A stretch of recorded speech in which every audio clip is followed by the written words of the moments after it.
안녕하세요. 저는 30대 미국인 에이미라고 합니다. 저는 남편과 이혼 후 미국을 도망치듯이 한국으로 오게 되었어요.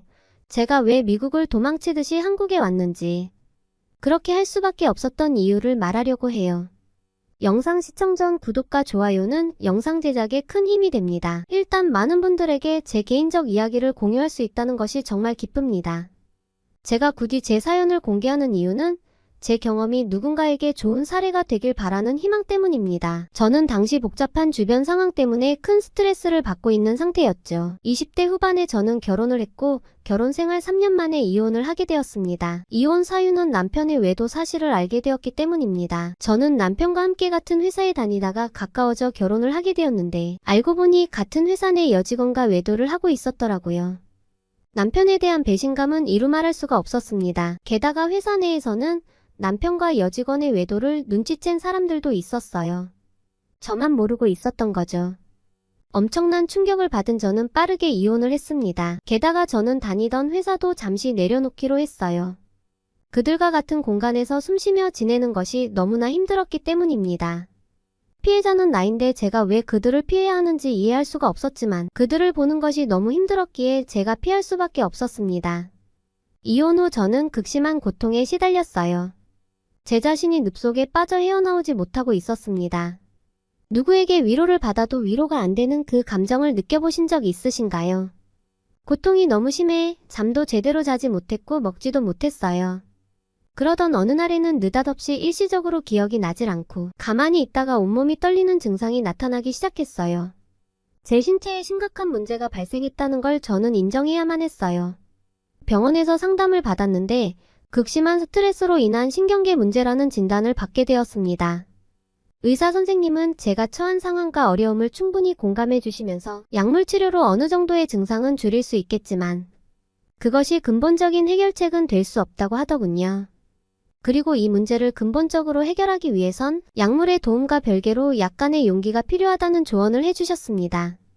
인간관계나 사회적 고립감에서 오는 문제는 정서적 유대감을 회복하면 의외로 쉽게 풀리기도 한다는 거였죠. 간단히 말해서 제 스스로 둘러친 장벽을 깨뜨리고 사람들과 더 어울리라는 거죠. 처음에는 의사 선생님의 조언이 와닿지 않았지만 그래도 저는 시도해야만 했어요. 저를 더 이상 이렇게 내버려 둘 수는 없었거든요. 저 스스로 바뀌지 않으면 누가 저를 원래의 상태로 되돌려 놓을 수 있을까 고민했어요. 그것은 아무도 없어요. 오로지 제 자신이 헤쳐나가야 한다는 것을 저는 이미 알고 있었어요.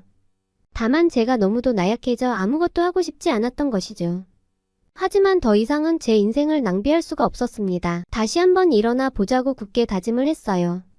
저는 가장 먼저 직장에 복직 신청을 했습니다. 물론 다시 그들을 보면서 회사에 다닐 자신은 없었지만 해외지사로 발령받아 새로운 곳에서 생활한다면 저도 새롭게 시작할 수 있을 것 같아서였어요. 그렇게 전 해외지사 발령을 요청했습니다. 사실 저희 회사는 세계 각국에 지사가 있어서 해외지사로 발령을 받는 것은 매우 쉽습니다. 인기가 많은 유럽 지역을 제외하고는요. 특히 아시아 쪽 지사로 발령받아가는 것은 모두가 원하지 않아서 거의 유배지에 가는 거나 다름없었어요. 제가 해외지사 발령을 신청할 당시에도 가장 빨리 갈 수 있는 곳이 아시아권 지사에 한국과 중국이 있었습니다. 인사팀에서는 두 나라 중 발령을 받고 싶은 곳이 있냐고 묻더라고요. 한국과 중국은 서로 가깝고 문화도 비슷할 테니 어디를 가도 상관없다고 했습니다. 그리고 전 한국으로 발령을 받고 한국 생활을 시작하게 되었죠. 처음엔 미국을 떠난다는 결정을 너무 쉽게 한 것 같아 후회도 되고 서러웠습니다. 저는 미국이 세계에서 가장 발전된 나라인 만큼 미국 내에서 인정받길 원했거든요. 하지만 새롭게 시작하기로 했으니 한국 내 모든 생활을 즐기기로 마음먹었는데요. 그리고 새로운 나라에 장기간 머물러야 하니까 서류부터 준비할 것도 많더라고요. 그러다 보니 이혼의 아픈 기억을 생각하며 힘들어할 틈도 없이 바빴어요. 지금 생각하면 이때 제 결정이 옳았다는 생각이 듭니다. 저는 한국 출근일을 앞두고 10일 정도 일찍 한국으로 출발했습니다. 한국에 도착하자마자 출근을 한다면 적응하는 시간도 없이 정신없을 것 같았거든요.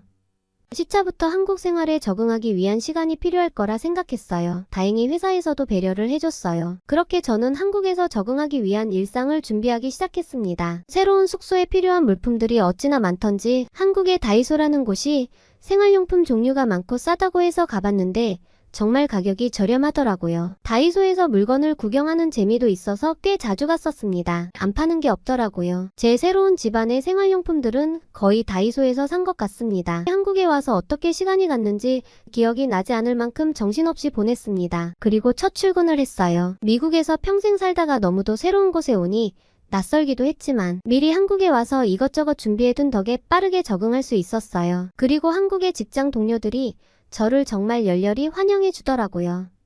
너무 고마웠습니다. 어느 날 점심시간이 됐을 쯤 한 직원이 직원들과 함께 점심을 먹자고 하더라고요. 놀라웠어요.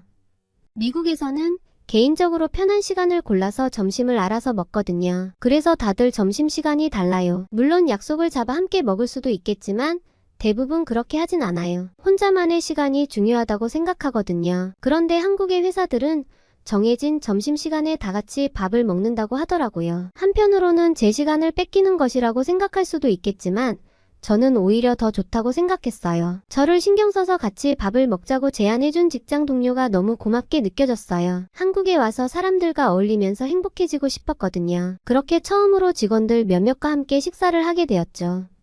점심 메뉴를 주문하고 음식을 기다리는 동안 그들은 제게 이런저런 이야기를 하기 시작했어요. 아침은 먹고 오냐? 무엇을 먹느냐? 저녁에 집에 가서 뭐하냐? 취미가 무엇이냐? 운동하는 거 있냐? 같이 할 생각 없냐? 등 직원들은 제게 엄청난 질문 공격을 하기 시작했어요. 그동안 제게 궁금한 게 너무 많았는데 사생활을 침해하는 것 같아서 참고 있었대요. 그런데 전 이런 질문들이 너무나 고맙더라고요. 오히려 저에 대해서 관심의 표현이라고 생각이 들었어요. 직장 동료들에게 저는 고마운 것 투성이었어요. 그때 한 직원이 물컵에 물을 따라 제 앞에 가져다 주더군요. 그뿐만이 아니라 냅킨 한 장을 깔더니 숟가락과 젓가락까지 놓아주는 거예요. 이건 너무 과하다 싶었어요. 그래서 이렇게까지 나에게 특별 대우를 해줄 필요는 없다고 말했어요.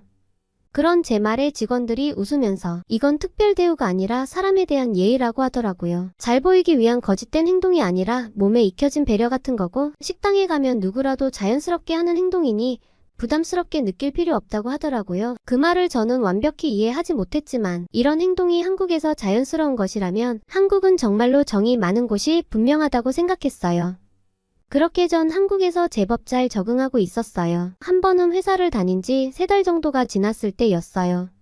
크리스마스 시즌이 지나고 연말이 다가오니 팀장님께서는 한 해를 잘 마무리하고 다가오는 새해를 반갑게 맞이하는 의미에서 송년회를 제안하셨습니다. 어차피 저는 퇴근하고 집에 가면 혼자라 송년회 소식이 반갑게 들려왔어요. 직원들이랑 어느 정도 친해진 상태라 저녁도 같이 먹으면 좋잖아요. 저를 그동안 잘 챙겨준 직원들이랑 함께 하고 싶은 마음도 컸거든요. 회식 장소는 삼겹살을 파는 식당이었는데 모든 사람들이 어우러져 함께 저녁을 먹으면서 술 한 잔을 기울이는 모습들이 정말 보기 좋았어요. 꼭 미국에서 가든 파티를 하는 것 같았거든요.